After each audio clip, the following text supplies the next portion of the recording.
Herkese selamlar arkadaşlar, sevgili ve değerli seyirciler, kanalımıza hoş geldiniz. Bugün sizlere yakışıklı oyuncu Gültekin'den ve güzeller güzeli Özge Yağız'dan muhteşem bir fotoğrafla karşınızdayız.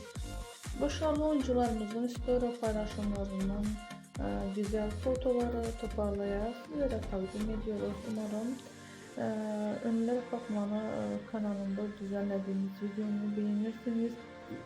Bu kanalımızda yeni videoların, yeni güzel haberlerin devamlı gelmesi istiyorsanız ise bildirim tonlarını açın ki ilk haberleri sizler izleyesiniz. Hoşçakalın arkadaşlar.